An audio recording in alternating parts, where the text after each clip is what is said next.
डायन, एक अधूरी प्रेम कहानी। भाग। पिछले भाग से अब आगे। तभी बस रुक जाती है।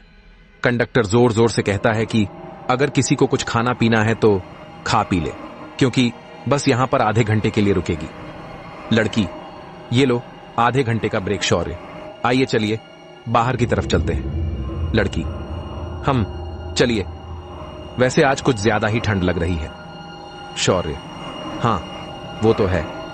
अच्छा, मैं आपके लिए क्या लेकर आऊं? लड़की, वैसे तो मेरे बैग में खाने की सभी चीजें हैं और मुझे भूख तो इस समय बिल्कुल भी नहीं लग रही है और मेरा मन भी कुछ खाने पीने का नहीं रहा। वैसे मेरे पास खाने की बहुत सी चीजें हैं, अगर आपको कुछ खाना हो तो बताइए। शौर्य, लेकिन मुझे तो चाय या कॉफी पीना है। लड़की, वो तो मेरे पास नहीं है। शौर्य, ठीक है तो मैं लेकर आता हूं। लड़की, नहीं, मैं ये सब नहीं पीती, तब तक मैं थोड़ा सा टहल लेती हूं।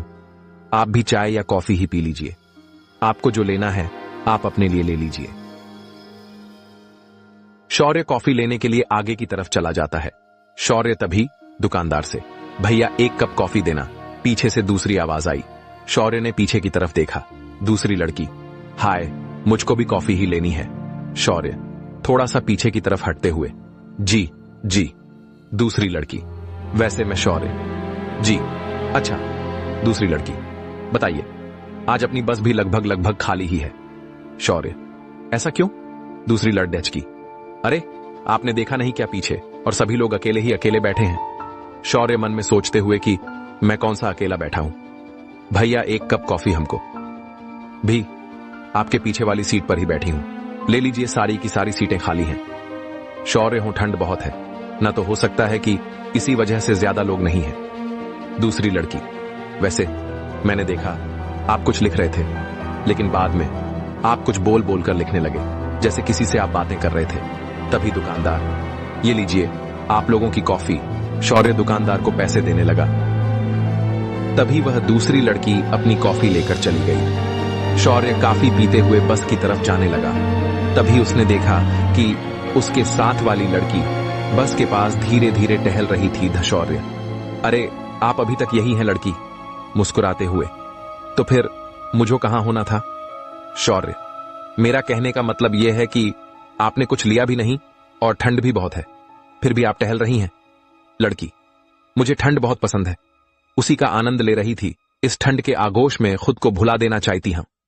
शौर्य थोड़ा अभिनय करते हुए, हाँ हाँ बिल्कुल, मुझे भी ठंड बहुत पसंद है, इसीलिए तो मैं नैनीताल ठंड के मौसम में ही जा रहा हूं। देखिए हम दोनों का स्वभाव कितना मिलता जुलता है एक दूसरे से। लड़की मजाकिया चेहरा बनाते हुए, ओहो, तो आपको भी ठंड पसंद है? शौर्य, हाँ, मैं मजाक बिल्कुल भी नहीं कर रहा। वैसे मेरा नाम शौर्य है, आपका शुभ नाम क्या है? लड़की थोड़ा भावुक होते हुए, इस नाम में क्या रखा है?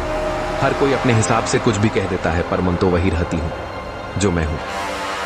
थोड़ा मुस्कुराने की कोशिश करते हुए, वैसे तुम्हारे हिसाब से मेरा नाम क्या होना चाहिए? शौर्य लड़की की आंख में देखते हुए,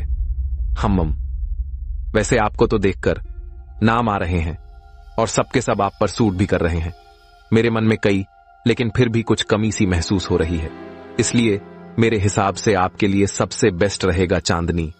हाँ, चांदनी। शौर्य, ना ही अंधेरे सी घबराहट और ना ही उजाले सी हनक, शीतल, शांत, मन को सुकून देने वाली चांदनी रात जैसी, जिसके पहलू में सर रखकर मैं पूरी जिंदगी बस लिखते लिखते गुजार दूं। इतना सुनकर लड़की रोने लगती है। शौर्य, अरे अरे क्या हुआ? क्या मैंने कुछ गलत कह दिया? लड़की अपने आंसुओं को पोंछती हुई, नहीं नहीं, बस ऐसे ही।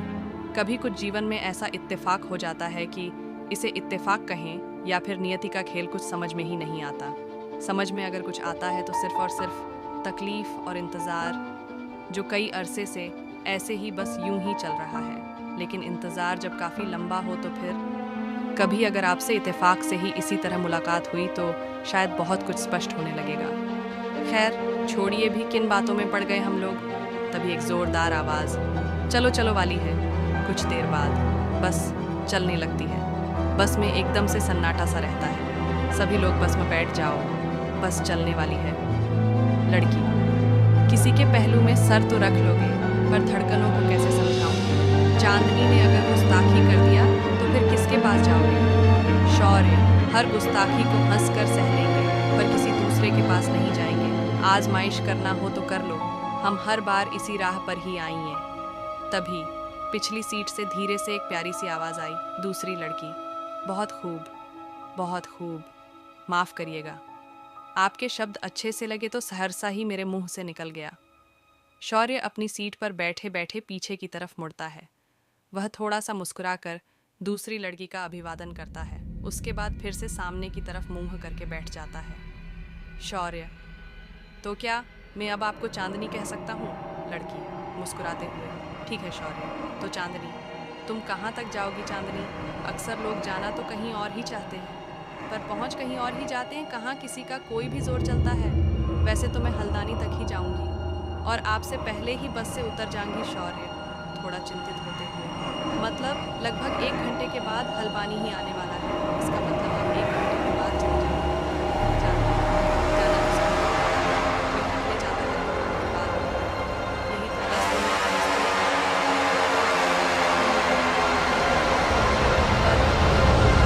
हो तो। चांदनी, एक बात तुम यह बताओ कि तुम रहते कहाँ हो? तुम्हारा घर कहाँ है? शौर्य, मैं तो रहने वाला नैनीताल का ही हूँ। चांदनी मजाकिया लहजे में, तो फिर नैनीताल जा रहे हो? तुम क्यों कह रहे थे कि इतनी ठंड में? तुम शौर्य हंसते हुए, सही तो कहाँ था, क्या गलत कहाँ था?